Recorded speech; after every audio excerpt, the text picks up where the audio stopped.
ጌታቸው ረዳ ከስልጣን ከተሰናበቱ በኋላ ለመጀመሪያ ጊዜ ቃለ መጠይቅ አድርገዋል። በዚህ ቃለ መጠይቃቸውም ያልተጠበቁ መረጃዎችን ማካፈላቸውን ቀጥለውበታል። ሌተናል ጄኔራል ታደሰ ወረደን ለስልጣን የሚጎመዡ ሰው ናቸው ሲሉም ክስና ወንጀል አቅርበውባቸዋል። አቶ ጌታቸው ረዳ በፍቃደኝነት ከስልጣን እንዳልተነሱ በሚያሳብቅ ሁኔታ ቃለ መጠይቅ አድርገዋል። የስልጣን ሹምሽሩ በጠቅላይ ሚኒስትር አብይ አህመድ ፍቃደኝነት ላይ ተመሰረተ እንደሆነም አስረድተዋል።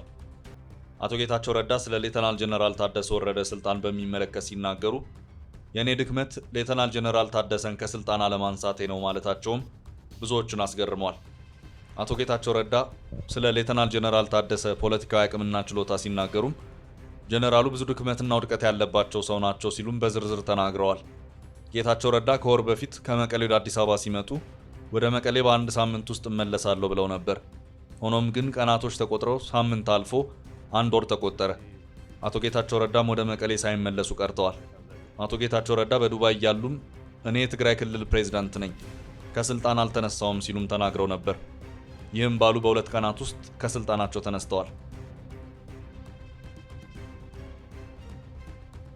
አሁን ደግሞ ከስልጣናቸው ተሰናብተው ሳለ በእርግጠኝነት ወደ ትግራይ ክልል ስልጣን እመለሳለሁ እያሉ ነው። እውነት ተሳክቶላቸው ወደ ትግራይ ክልል ተመልሰው ኃላፊነትና ስልጣን ያገኙ ይሆን? የብዙዎች ጥያቄ ነው። የአቶ ጌታቸው ረዳና የደብረ ጽዮን ቡድን ለሁለት ተከፍሎ ላለፉት አንድ ዓመት የስልጣን ሽኩቻ ካደረጉ በኋላ የደብረ ጽዮን ቡድን የራሱን ነጥብ አስቆጥሮ ወደ ስልጣን የተመለሰ ይመስላል። የደብረ ጽዮን ቡድን ወደ ስልጣን ቢመጣም የህወሓት ሊቀመንበር ደብረ ጽዮን ገብረ ሚካኤል አሁንም በትግራይ ክልል ውስጥ ያላቸው የስልጣን ደረጃ አልታወቀም። ዋነኛው የህወሓት ሊቀመንበር ደብረ ጽዮን ገብረ ሚካኤል ድምጻቸውን አጥፍቶ እስካሁን ድረስ መልስ አልሰጡም። ብዙዎችም በትግራይ ክልል ውስጥ ምን ይፈጠር ይሆን እያሉ በጉጉት እየጠበቁ ነው። የስልጣን ርክክብ ከተደረገ በኋላ ደብረ ጽዮን ገብረ ሚካኤል በጉዳዩ ዙሪያ ዝምታን መምረጣቸው ብዙዎችን ያስገረመ ሆኗል። የህወሓት ምክትል ሊቀመንበር ወይዘሮ ፈትለወርቅ ሞንጆሪኖም በጉዳዩ ዙሪያ እስካሁን ድረስ በተመሳሳይ አቋማቸውን አላሳወቁም። የጊዜያዊ አስተዳደሩን የፕሬዝዳንት ለውጥ በተመለከተ ሪፖርተር ያነጋገራቸው የቀድሞ ታጋይና የአረና ትግራይ አረና ፖለቲካ ፓርቲ መስራች አባል አቶ ገብሩ አስራት ስለ ሹም ሽሮ ያላቸውን ስጋትና ተስፋ እንዲህ ሲሉ አስረድተዋል። አሁንም ቢሆን የሰዎች መለዋወጥ ብቻ በቂ አይደለም ብለዋል። አቶ ገብሩ አሁን ላይ ትግራይ ውስጥ የምናያቸው የተለያዩ ችግሮች አሉ። በአንድ በኩል በአሁኑ ወቅት ትግራይ ያለው ሰራዊት እና ታጣቂ አዛዥ የለውም። ስለዚህ ከአዲሱ ፕሬዝዳንት አስተዳደር አንዱ የሚጠበቀው ያን ሰራዊት ለመንግስት ታዛዥና ተገዢ እንዲሆን ማድረግ ነው። እስካሁን ድረስ በራሱ እየሄደ ብዙ ነገር አበላሽቷል። ስለዚህ አንዱ መሆን ያለበት እነዚህ ወታደሮችና ታጣቂዎች በፖለቲካው ስልጣን በኩል ተገዢ እንዲሆኑና መስመር እንዲይዙ ማድረግ አንዱ መሆን አለበት። በነበረው የሚቀጥል ከሆነ ምንም ጥቅም የለውም፣ ወታደራዊ አገዛዝ ነው የሚሆነው። ጄኔራል ታደሰ ወረደ እኔ የትግራይን ኃይል ይዤ እገዛለሁ፣ እነሱ የፈለጉትን ያድርጉ ካለ ወታደራዊ አገዛዝ እንጂ የሲቪል አገዛዝ ሊሆን አይችልም በማለት ተናግረዋል። አቶ ገብሩ አስራት ሀሳባቸውን ሲቀጥሉም አዲስ የተሾሙት የትግራይ ጊዜያዊ አስተዳደር ፕሬዝዳንት ስራቸው ውጤታማ እንዲሆን ከተፈለገ የትግራይ ኃይልን ለመንግስታዊ ስርዓቱ እንዲገዛ ከማድረግ ባሻገር የአስተዳደሩ ጊዜያዊ ምክር ቤትም ስራውን በአግባቡና በሚጠበቅበት ልክ መስራት እንዲሁም የስራ አስፈጻሚውን ክፍል በአግባቡ መቆጣጠር እንደሚገባው ገልጸው ይህ ካልሆነ ግን ዋጋ የለውም ብለዋል።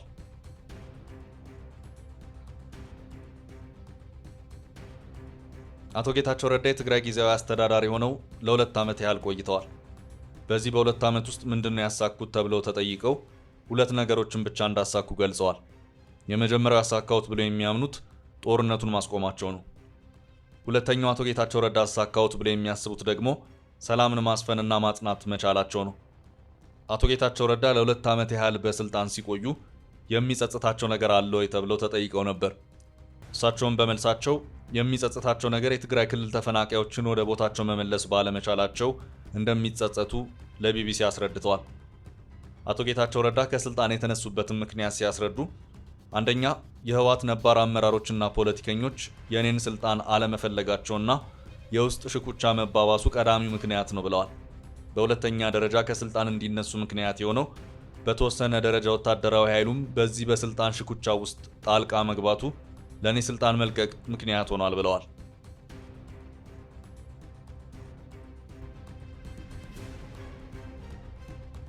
አቶ ጌታቸው ረዳ ስለ አዲሱ ፕሬዝዳንት ሌተናል ጄኔራል ታደሰ ወረደ እንዲህ ሲሉ አስረድተዋል። በብዙዎቹ ውድቀቶች ላይ ከሌሎች ሰዎች በተለየ ከኔ እኩል ተጠያቂ ነበር። ስለዚህ እኔ ከተውኩበት ቀጥሎን እና መከናወን ባለባቸው ጉዳዮች ላይ ማስተካከያ እንዲያደርግ እጠብቃለሁ። እርግጥ ነው የፓርቲውን ችግር ለመፍታት አስማታዊ መፍትሄ ማምጣት ስላለበት ስራው ተቆጥሮ ተሰጥቶታል። ፓርቲው ፕሬዝዳንቱ እንደሾመ ያስባል፣ ጠቅላይ ሚኒስትሩ ደግሞ ራሱ እንደሾመ ይናገራል። እንዳለመታደል ያጋጥመዋል ብዬ የማስበው አንዱ ተግዳሮት አሁንም ስልጣኑን ጠቅልሎ ለመያዝ ከሚፈልገው የህወሓት አንጃ የሚመጣው ከቁጥጥር ውጭ የሆነ የስልጣን ጥማት ነው። ይህን የመጋፈጥ አቅሙና ክህሎት ይኖረዋል ወይ የሚለው ጉዳይ የሚታይ ይሆናል። እኔ እንደሚገባኝ ግን ባለፉት 2 ዓመታት ሁሉንም ልምድ አግኝቷል። የእኔ ምክትል ፕሬዝዳንት ነበር። የራሱን የሥራ ዝርዝር መፈጸም አልቻለም። ኃላፊነቱን መወጣት ላለመቻሉ ታደሰን ብቻ እየወቀስኩ አይደለም። እኔም እርሱን በተመለከተ ምንም አላደረግኩም። እርሱን ማንሳት አሊያም መተካት አለመቻል የኔ ውድቀት ነው። ብዙ ማስረጃ አለኝ። ዛሬ ጠዋትም ይህንኑ ተናግሯል። የኔ ምክትል ነበር፣ እናም ለጸጥታ ጉዳዮች ኃላፊነት ነበረበት። በብዙ ጉዳዮች ላይ ኃላፊነት ነበረበት። እኔ እስከሚገባኝ ድረስ የእርሱ የሥራ ዝርዝር በውድቀት የተሞላ ነው። የእርሱ ውድቀቶች ግን የኔም ውድቀቶች ናቸው።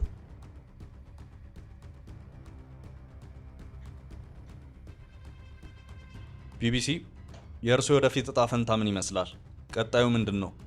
በፖለቲካ ተሳትፎ ይቀጥላሉ ሲል ጠይቋቸው ነበር። አቶ ጌታቸው ረዳም እንዲህ ሲሉ ምላሽ ሰጥተዋል። አዎ፣ አንዴ እዚህ ጉዳይ ውስጥ ከገባንና አንዴ ለትግራይ ሕዝብ አዲስ መንገድ መጠቆም ከጀመርን ብዙ መሰራት ያለባቸው ጉዳዮች አሉ። እንዲሁ ተነስቼ እንቅስቃሴውን መተው አልችልም። የትኛውም ቦታ ብሆን በእርግጠኝነት በትግራይ ፖለቲካ ውስጥ እሳተፋለሁ። እቅዴ በዚህ ሁኔታ መቆየትና ለትግራይ ሕዝብ ኑሮ መሻሻል አስተዋጽኦ ማድረግ ነው። ለመሆኑ አዲሱ የትግራይ ክልል ጊዜያዊ አስተዳዳሪ ፕሬዝዳንት ሌተናል ጄኔራል ታደሰ ወረደ ማን ናቸው?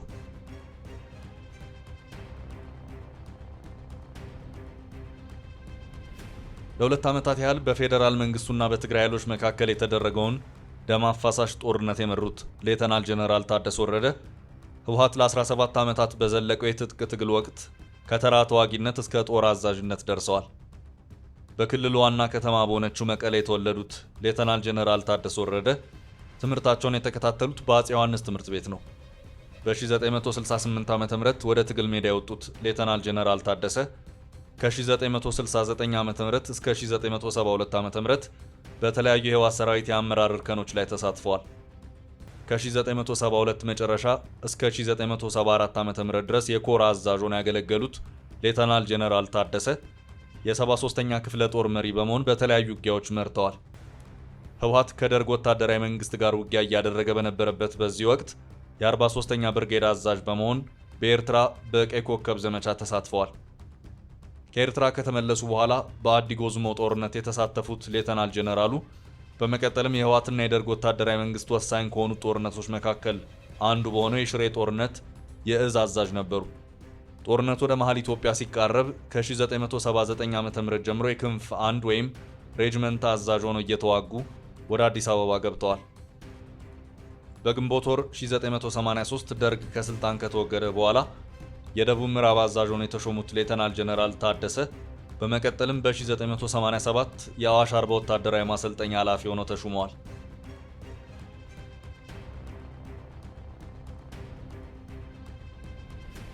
በኢትዮ ኤርትራ ጦርነት ወቅት በቡሬ ግንባር የኮር አዛዥ በመሆን የተሳተፉት ሌተናል ጄኔራሉ በመጨረሻም የግንባሩ ዋና አዛዥ ነበሩ። ለ9 ዓመት ያህል የኢትዮጵያ መከላከያ ሰራዊት ማሰልጠኛ ጄኔራል ዳይሬክቶሬት በመሆን ከ2003 መጨረሻ እስከ 2004 ዓ.ም መጨረሻ ድረስ የግዳጅ ኃይል አዛዥ እንዲሁም በደቡብ ሱዳን የአብይ የሰላም አስከባሪ ኃይል የተልእኮ ከፍተኛ መሪ ነበሩ። በመደበኛው ጦር ሰራዊት በኮሎኔልነት ማዕረግ የጀመሩት ታደሰ በ1991 ብርጋዴር ጄኔራል ሲሆኑ በጡረታ ሲሰናበቱ የሌተናል ጄኔራልነት ማዕረግ ነበራቸው። ከጠቅላይ ሚኒስትር አብይ አህመድ ወደ ስልጣን መምጣት በኋላ የትግራይ ክልልና የፌዴራል መንግስቱ ፍጥጫ ውስጥ ሲገቡ የትግራይ ልዩ ኃይልን እንዲያደራጁ በወቅቱ የትግራይ ክልል መሪ በነበሩት ዶክተር ደብረጽዮን መመረጣቸው ይነገራል። ከዚያ በኋላም ለ2 ዓመት በዘለቀው ደም አፋሳሽ የትግራይ ጦርነት የትግራይ ኃይሎች ዋና አዛዥ በመሆን መርተዋል። ለ2 ዓመት የዘለቀው የትግራይ ጦርነት በደቡብ አፍሪካ ፕሪቶሪያ በተደረሰው ስምምነት ከቆመ በኋላ በናይሮቢ ማስተግበሪያ ስምምነትን ከኢትዮጵያ የመከላከያ ሰራዊት ኤታማዦር ሹም ፊልድ ማርሻል ብርሃኑ ጁላ ጋር ተፈራርመዋል። በመቀጠል የትግራይ ክልል ጊዜያዊ አስተዳደር ሲቋቋም በምክትል ፕሬዝዳንት ማዕረግ የትግራይ ክልል ጊዜያዊ አስተዳደር የጸጥታ ቢሮ ኃላፊ በመሆን ተሹመዋል።